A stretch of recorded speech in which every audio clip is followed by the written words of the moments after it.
As you are well aware of, what is being celebrated for the whole month of June. You know, that when we took a trip to Washington last week, Washington, D.C., the family trip, that you can see those flags displayed in the metro, that it was displayed in the White House, that it's, wrongly is called Pride Month. And it seems like if you do not celebrate that, then you are ostracized by society, that you're looked down upon. That's something that when God says that God resists the proud and gives grace to the humble, that pride leads to a fall. So it should not be called Pride Month at all, especially when celebrating what God calls sin and wickedness. And so each generation finds itself with its own battles of where we're going to have to make choices: obey God or obey man. And that is one of the battles that we fight against in this generation. It's not the only one, because there's people that are fighting against the authority of God's word, that the truth of God's word, and so we must make a stand. We cannot have the fear of man. That's why many people, with the fear of man, that's what leads to sin. And with people, that's why they go along with the flow, rather than to make waves or to rock the boat, that they will just go to fit in. They won't resist, but the Bible says the fear of man brings a snare in Proverbs 29:25. But he who trusts in the Lord will be exalted. And we find that Shadrach, Meshach, and Abed-nego faced their own battle, where they had to make a choice. Am I going to obey a man, the king? The king here's Nebuchadnezzar, who had conquered Israel, that here I'm a foreigner. He has exalted me into a position of authority along with Daniel. And they're finding themselves with a choice. Are they going to violate or disobey man, or are they going to violate and disobey God? And so we hold these men up as examples of men who sought to honor God when they're commanded to disobey. Let me start again. They sought to honor God because they were given a command that in which they would have disobeyed God by worshiping this image. And they are threatened with death if they disobeyed. In this we find that God honors those who honor him. And that's found in Daniel 3, 1-30. Nebuchadnezzar in his pride builds an image. Verses 1-3, Nebuchadnezzar the king made an image of gold, the height of which was 60 cubits, and its width 6 cubits. And he set it on the plain of Dura in the province of Babylon. Then Nebuchadnezzar the king sent word to assemble the satraps, the prefects, and the governors, the counselors, the treasurers, the judges, the magistrates, and all the rulers of the provinces to come to the dedication of the image that Nebuchadnezzar the king had set up. Then the satraps, the prefects, and the governors, the counselors, the treasurers, the judges, the magistrates, and all the rulers of the provinces were assembled for the dedication of the image that Nebuchadnezzar the king had set up. And they stood before the image that Nebuchadnezzar had set up. We find that he makes this image. We're told that it's made out of gold, or at least overlaid out of gold. 60 cubits high and 6 cubits wide. Otherwise, it would be 90 feet in height and 9 feet in width. Very likely it could have been the same image that he saw in his dream that took place in chapter 2, in which Daniel and Shadrach and Meshach and Abed-nego were exalted above all the other foreigners and all the other Chaldeans who belonged to Babylon, in which nobody else can tell him what this dream meant. What it was, I should say what the dream was and what the dream meant. But it was Daniel alone, because God is the one that revealed that to Daniel. But Daniel chapter 2, 31 through 34. You, O king, were looking, and behold, there was a single great statue. That statue, which was large and of extraordinary splendor, was standing in front of you, and its appearance was awesome. The head of that statue was made of fine gold, its breast and its arms of silver, its belly and its thighs of bronze, its legs of iron, its feet partly of iron and partly of clay. You continued looking until a stone was cut out without hands, and it struck the statue on its feet of iron and clay and crushed them. That's why I say it's very well likely could have been that image which he saw in his dream. And this wasn't meant by God for him to make an image and have people worship this. But here he is. He has this built. He has it made out of gold. He has it made 90 feet in height and 9 feet in width. And then he sends word to gather all these groups of leaders and the empires to dedicate this image. And it isn't just a simple dedication. They weren't there just to look at it. They're to bow down and worship it, pay homage to it. That's his purpose. And they're showing allegiance to him as if he is some great person. And so Nebuchadnezzar commands everyone to worship this image.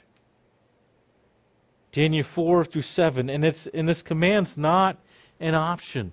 It's not that they have a choice. You can do it or not.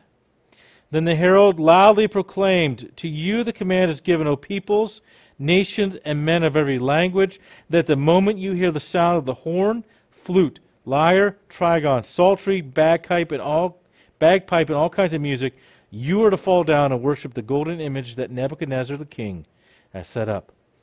But whoever does not fall down and worship shall immediately be cast into the midst of a furnace of blazing fire. Therefore, at that time, when all the peoples heard the sound of the horn, flute, lyre, trigon, psaltery, bagpipe, and all kinds of music, all the peoples, nations, and men of every language fell down and worshipped the golden image that Nebuchadnezzar the king had set up. Nebuchadnezzar, who brought all these leaders to the dedication, gives them that command. Not an option, a command. At the threat of death, if they do not do it, when they hear all this kinds of music played, they will suffer his wrath. Meaning that they'll be thrown into a fiery furnace and die. And there's really a parallel between this and the book of Revelation. Revelation 13, 14 through 17. And he deceives those who dwell on the earth because of the signs which it was given him to perform in the presence of the beast, telling those who dwell on the earth to make an image to the beast who had the wound of the sword and has come to life. And it was given to him to give breath to the image of the beast, so that the image of the beast would even speak and cause as many as do not worship the image of the beast to be killed. And he causes all, the small and great, and rich and poor, and the free men and the slaves to be given a mark on their right hand or on their forehead. And he provides that no one will be able to buy or to sell except the one who has the mark, either the name of the beast or the name given of his name. You see that the parallel, both are given a command. The command to worship. Both give a consequence of disobedience. One is fiery furnace, the other is death. Whatever, we're not told, but to be killed. So worship this image or suffer the wrath of the king Nebuchadnezzar, the king or the beast. Worship or be killed. And the reality of this passage is that you're going to suffer wrath no matter what. That's the reality, because if you disobey, If you disobey God, you suffer his wrath for all of eternity. If you obey God, you suffer the wrath of a king, a leader, a ruler for just what is a moment. And so there's a choice to make. Suffer God's wrath or suffer man's wrath. There's a choice. Those who reject God do not have a problem with this command. People in the ancient world who worship false gods, and even people today, do not have a problem with adding another object of worship to their lives. By bowing down, they'd be showing allegiance to the Babylonian Empire, and especially to King Nebuchadnezzar, who conquered all these nations. They're acknowledging that the Babylonian gods are superior to the gods of other nations because they were defeated, and now they are his subjects. Anyone who does not bow down is going to be seen as disloyal to Nebuchadnezzar. That's what would happen to those who do not take the mark of the beast. They're going to be seen as disloyal. That's what happened to Christians, that because they would not offer the sacrifice to Caesar and be given the certificate, that they would be seen as disloyal. And what do you do with disloyal people? You get rid of them. You kill them. But people who are polytheistic, who worship many false gods, they don't have a problem, because they're going to still worship their gods. But that is a problem to worship the one true God, because you would not worship anything or anyone but God and God alone, because of what the first and second commandment tells you. Exodus 20, 3-6, you shall have no other gods before me. You should not make for yourself an idol, or any likeness of what is in heaven or above, or on the earth beneath, or in the water above under the earth. You should not worship them or serve them, for I, the Lord your God, am a jealous God, visiting iniquity of the fathers on the children, on the third and fourth generations of those who hate me, but showing loving kindness to thousands, to those who love me and keep my commandments. And so a dilemma. Obey God or obey man, which is really, when you obey man, you disobey God. When you obey God in this situation, you disobey man. And when people's lives are threatened, most people are going to go with the flow to fit in. When their lives are at stake, when their jobs are threatened, as in the case of even when we see today, that people's their jobs are threatened, their reputations, that if they don't go along the flow, if they say anything that is against what somebody doesn't like, then they are threatened, canceled, and we see that going on even especially on the internet. And so that is why we find that people worshipped.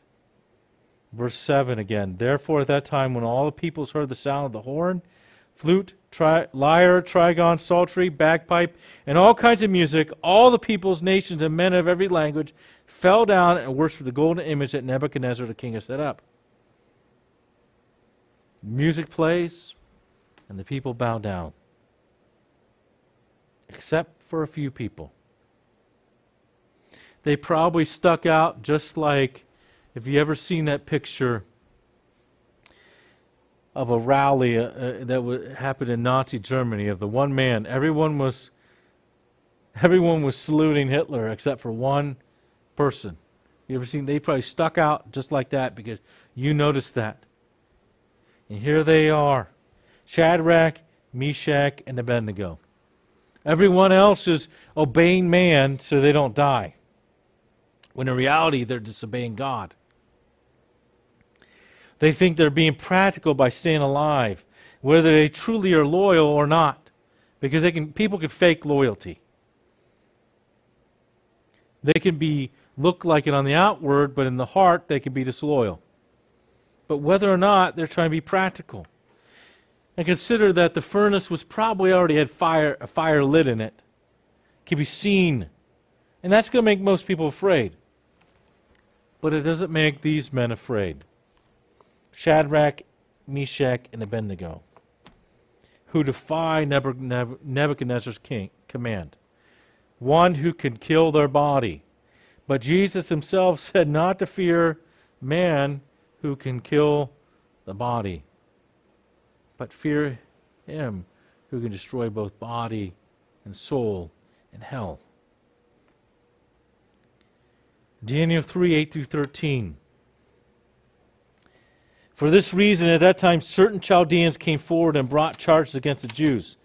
They responded and said to Nebuchadnezzar the king, O king, live forever. You, O king, have made a decree that every man who hears the sound of the horn, flute, lyre, trigon, psaltery, and bagpipe, and all kinds of music is to fall down and worship the golden image. But whoever does not fall down and worship shall be cast in the midst of a furnace of blazing fire. There are certain Jews whom you have appointed over the administration of the province of Babylon, namely Shadrach, Meshach, and Abed-nego. These men, O king, have disregarded you. They don't serve your gods or worship the golden image, which you have set up. Then Nebuchadnezzar, in a rage and anger, gave orders to bring Shadrach, Meshach, and Abed-nego. Then these men were brought before the king. Here you have the scene. Picture this. Nebuchadnezzar sitting on his throne looking out and seeing what is happening. He sees everybody bow down. He probably misses those who do not, especially Shadrach, Meshach, and Abed-nego. He's probably pleased by what he sees, thinking that, oh, how everyone is loyal to him and has obeyed him. However, this group of people who serves the king comes and tells him, not everyone obeyed you, king. They bring an accusation against the Jews. It seems like it's just more than Shadrach, Meshach, and Abed-nego, but probably because Shadrach, Meshach, and Abed-nego were in a high position in which they were exalted in chapter 2 because of Daniel. And they quote the law. It probably should remind you that here you have this parallels later in Daniel, when Daniel is accused of disobeying King Darius' command that everyone is to pray to him for 30 days. Here they come to King Darius. Oh, king, did you not have this command? Did you not say that whoever disobeys you will be in the lion's den?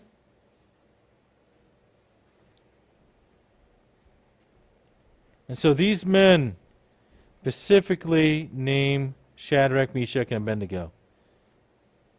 Specifically. Daniel, you'll notice, is absent from that. The Bible's silent on what he was doing. And that's why that the majority of people through the ages say that he probably was not there, and I'm in agreement with that. I don't think he was there because Daniel, we know his character. We know he was one that he determined, he purposed in his heart in chapter 1 that he would not defile himself by eating the wine and the meat, and drinking the wine and eating the meat. So here, and I think if Daniel did obey, the Bible would mention that. If he had a moment where he was afraid of the king, but I don't think that's the case. He was not one who was afraid of Nebuchadnezzar, but spoke the truth in love. And he even called out his pride. But these three men, there's probably more, but they decide to target them out of jealousy because they're high positions. They're reminds Nebuchadnezzar, they're Jews, they're foreigners. They disregard you, they ignore you, king. They don't care about you, they don't serve your gods nor the image. They're not loyal to you, is what he's saying. Even though the reality is that those who are God's people are the most loyal. They're the ones who obey the laws because they obey God, and when there's not laws that conflict with God's commands, we must obey man.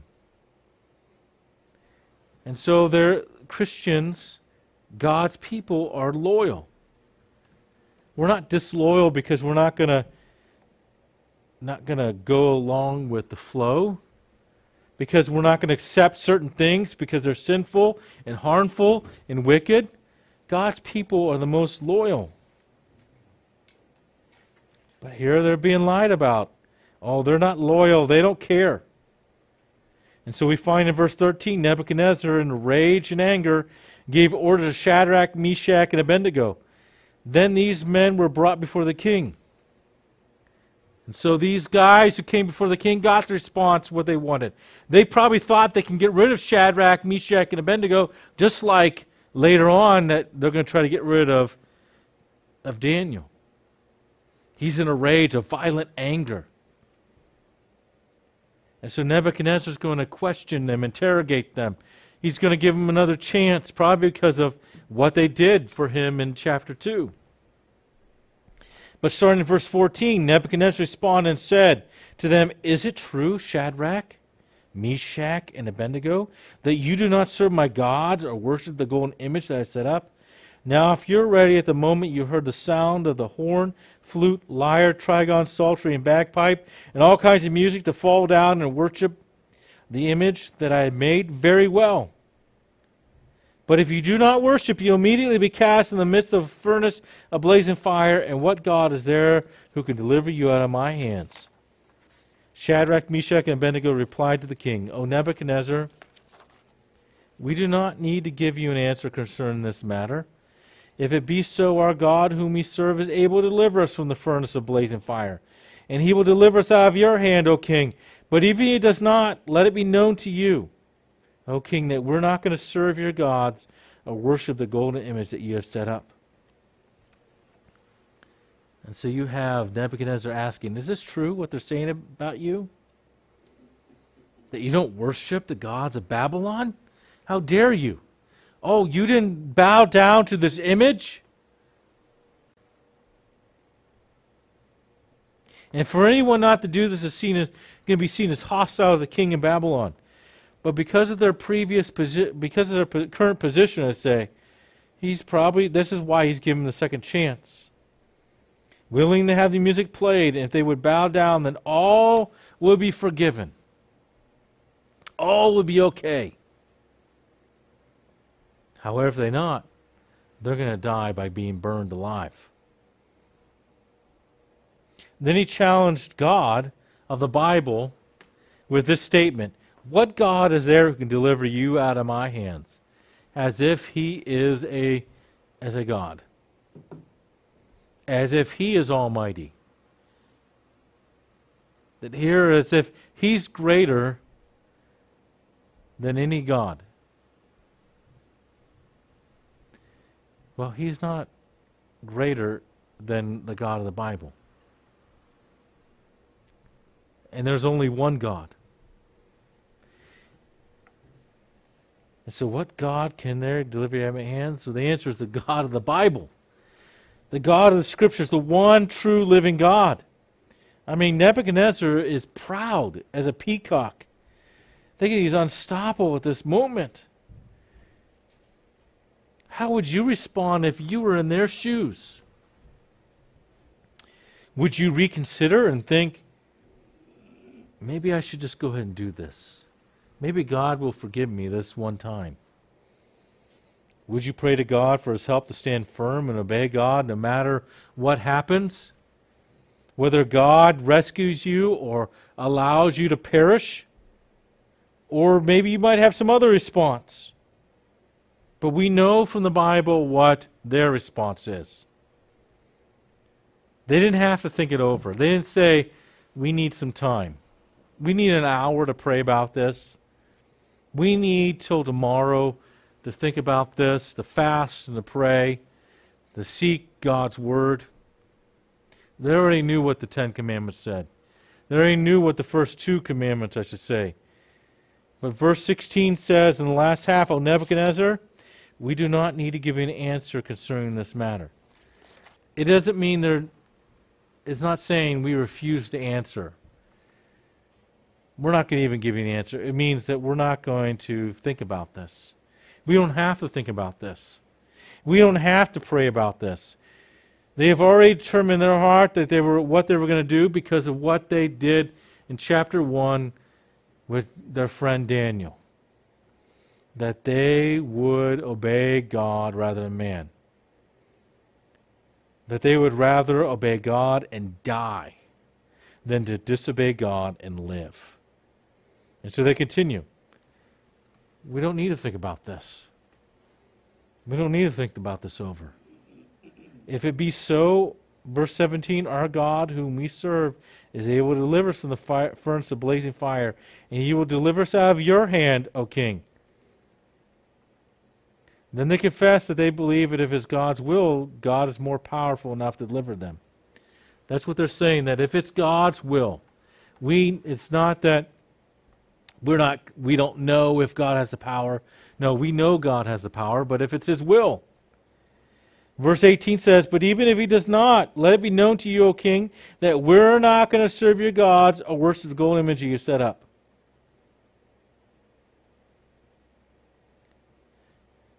See, they're saying, if God delivers us, that's great. If he doesn't, we're still not going to do this. It doesn't matter. We're going to obey God and die, versus to disobey him and dishonor him and live. But we know how Nebuchadnezzar responds. He punishes them. And he gets angry. Verse 19. Then Nebuchadnezzar was filled with wrath, and his facial expressions was altered towards Shadrach, Meshach, and Abed-nego. One response, anger. I mean, you ever seen somebody get angry? That they were calm in their face. In their face, you can see, and then they get angry, and you can tell by the look in their face that they're angry. That's what this is talking about. His facial expressions change. He has nothing but anger and hatred to their defiance. And continuing in verse 19, he answered by giving orders to heat the furnace 7 times more than it usually was heated. He commanded certain valiant warriors who were in his army to tie up Shadrach, Meshach, and Abed-nego in order to cast them into the furnace of blazing fire. He wants it to get hot as the hottest it can get. Then he has the strongest men in the army to tie them up and throw them into the furnace as if they're going to resist. And verse 21 says, then these men were tied up in their trousers, their coats, their caps, and their other clothes, and were cast in the midst of the furnace of blazing fire. Usually those who would be executed would be stripped of their clothing, but the king's command was so urgent, he wanted them dead as quickly as possible. And so verse 22, for this reason, because the king's command was urgent, and the furnace had been made extremely hot, the flame of the fire slew or killed those men who carried up Shadrach, Meshach, and Abed-nego. This is probably a furnace where you have a ramp going up to the top. You know, it's not like that we can have a fireplace and we can have doors, or we can have as well as, you know, that for a wood-burning stove, the doors. There's probably an opening at the bottom of this big furnace that allows them to put wood in and allows air to get in, but at the top is probably a ramp where they're throwing them in. And that fire is so coming out so greatly. And normally it would have killed Shadrach and Meshach and Abed-nego before they're even thrown in. But here are these men who have armor on. They're killed. But that's not what happens to Shadrach, Meshach, and Abed-nego. But these 3 men, Shadrach, Meshach, and Abed-nego, fell into the midst of the furnace of blazing fire, still tied up. That is God's protection. That is the power of God. God delivers them from Nebuchadnezzar, who said, what God can deliver you out of my hand? Well, here is your answer, Nebuchadnezzar. And verse 24 says, then Nebuchadnezzar, the king, was astounded and stood up in haste. He said to his high officials, was it not 3 men we cast bound into the midst of the fire? I mean, one, they shouldn't even be alive. They should be dead. They should have died by now. And the reply comes back, certainly, O king. But not only there's a three, there's a fourth, and it's not one of those soldiers of King Nebuchadnezzar. Verse 25 says, he said, look, I see 4 men loosed and walking about in the midst of fire without harm, and the appearance of the fourth is like a son of the gods. They're walking about. The only thing that got burned up was the rope that tied them up. There's another person with them, and many believe this is Christ who is walking in the furnace with them. It could be very well them, and that's what I've been taught, and that's what I lean towards. The fourth person could also have been an angel of the Lord. An angel. And since this pagan king who believes in multiple gods, he's describing what he sees with the statement, appearance of the fourth is like a son of the gods. That here, this is a man who believes in God and these false gods. And so that's why he's saying a son of the God. Here's this awesome appearance he sees.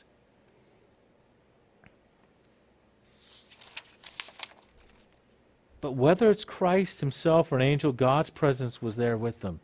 Because God said he's never leave you nor forsake you. He didn't abandon them. He didn't leave them alone. God could have stopped them from being thrown in the fire. He had the power to do that. However, he just chose to display his glory and might by keeping them alive in a fire.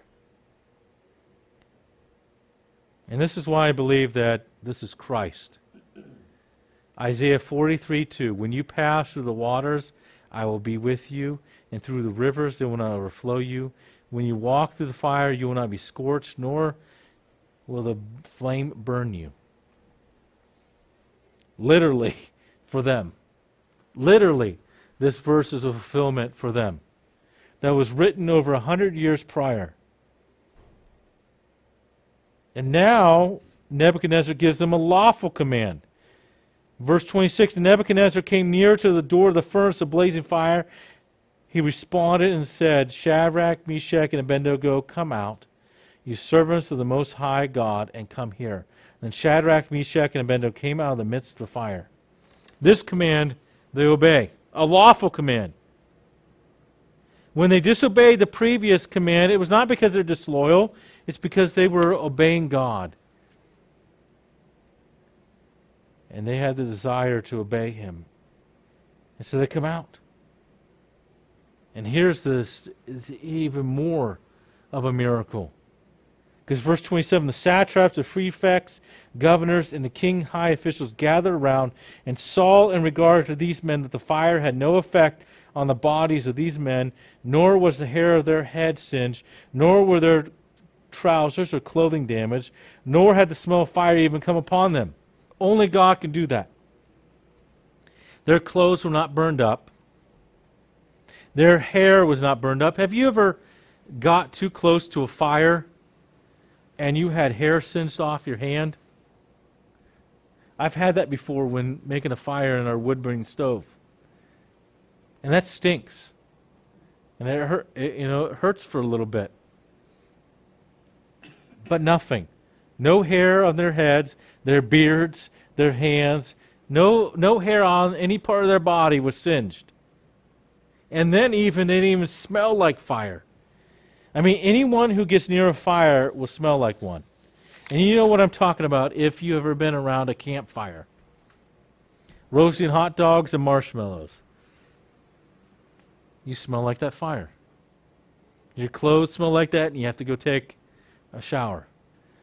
Even when I have a smoker, when I'm smoking meat, I smell like smoke. And that's not even being around that smoker that long. And if you ever been near a house that is burned down or a building, or known someone who has gone through a fire and some of their valuables have survived the fire but are damaged by smoke or discolored, they'll tell you that they usually have to throw away their clothes because they can't get that smell out. But here are these men in the fire. That God displayed his power, that Nebuchadnezzar says, what God can deliver you from my hand? God does. God can. And God did. And so Nebuchadnezzar responds to what God has done. The king can only respond in one way. He had to acknowledge that God is greater than all and that God had rescued these men from his hand. He had to eat his words and take them back. Because it says in verse 28, Nebuchadnezzar responds, said, Blessed be the God of Shadrach, Meshach, and Abed-nego, who has sent his angel and delivered his servants who put their trust in him, violating the king's command, and yielded up their bodies so as not to serve or to worship any god except their own God. He has to take back what he said, eat his words, humble himself, eat humble pie. And then he issues a new command. Therefore I make a decree that any people, nation, or tongue that speaks anything offensive against the God of Shadrach, Meshach, and Abed-nego should be torn limb from limb, and their house is reduced to a rubbish heap, inasmuch as there is no other God who is able to deliver in this way. Then the king caused Shadrach, Meshach, and Abed-nego to prosper in the province of Babylon. Very similar to when God delivered Daniel in the lion's den. That he made a command. No one is to speak, basically sum it up in the same way. No one is to speak evil of the God of the Bible. He acknowledged that God is greater than all and there's no one like him. At this point, he probably still believes in other gods, but that God is the most powerful of them. And if anyone speaks evil, they will die. Anyone who speaks evil of the God of the Bible. And to get a promotion, too, on top of that. To promoted. Most people, when they disobey their boss at work, they're going to get reprimanded, written up, and if you do it too many times, fired, or if it's really even the first time and if it's serious enough, you're fired. They get promoted. They get promoted because God. They didn't compromise their beliefs. They honor the Lord and obeyed him. And so we learn many lessons from this. We learn about the sovereignty of God. God, yes, he could have stopped them from being thrown in the fiery furnace.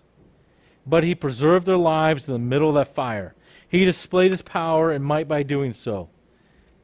And he was with them as well. He sent either the Son, literally the Son of God, Jesus Christ, or an angel. But he didn't leave them on their own. And because they honored him, the Lord spared their lives and promoted them with a position of power, of more authority, and more prosperity. That doesn't mean everyone who obeys God is going to be prosperous in the sense of what happened to them. But you will be successful according to what the Bible calls success. And so we ought to trust the Lord even when we don't understand. We should do that. We trust God that he is watching out for us. He loves us. He protects us. When we go through trials, he will be there. And so think about, what is your response to trials? Here's Shadrach, Meshach, and Abed-nego facing a trial. Obey God or obey man. Here they were thrown into the fire. They probably thought at that moment that we're probably going to die, but we're still going to obey God. And so, but God delivered them. And there's been others who have been burned at the stake, especially during the days of Reformation. That God didn't spare their lives. But was it because God didn't have the power? God just had a different purpose. We have to trust him. And I forget the name of the one man who was burned at the stake in England. He had first wrote here where he was renouncing what he believed. But then he later confessed that as sin, and that he took that back. And the very first thing when they lit the fire, he put his hand that wrote out that signed that confession into the fire first, so that they burned. And so, consider your response to trials. What about if you're not delivered? And it doesn't come, or it doesn't come soon enough? Trust the Lord. Because we know in Romans 8:28 through 29, and we know that God causes all things to work together for good to those who love God, to those who are called according to his purpose. For those whom he foreknew, he also predestined to be conformed to the image of his Son, that he be firstborn among many brethren. And let's think about as well. Our government is passing laws that promote sin and wickedness. I mean, that's especially seen in the transgender and gay movement. And as I said earlier at the beginning, each generation is going to have its own battle, its own choice that the church is going to have to decide. We're going to obey God or man. You see all these companies that put their pride flag on their Facebook page as their profile picture, and websites.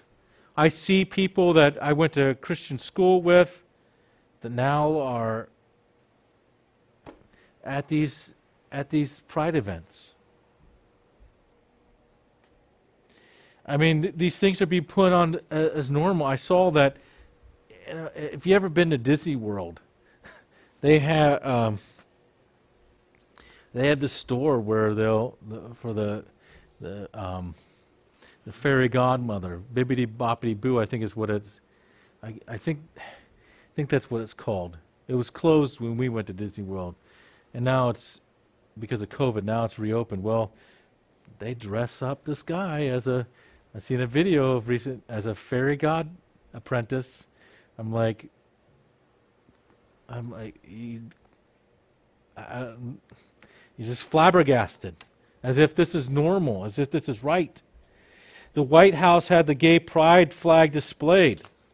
And sadly, there were those who were saying that he violated the American law because you're not supposed to put that any flag displayed is not supposed to be at the same height or higher than the American flag. Now that is true, but he violated God's law, which is far worse than violating the American flag law. But it seems if you don't bow down and worship that flag, or worship their ideology and what they believe, they're coming after you. And you're going to have a choice. Am I going to obey God, or am I going to obey man? Who am I going to serve?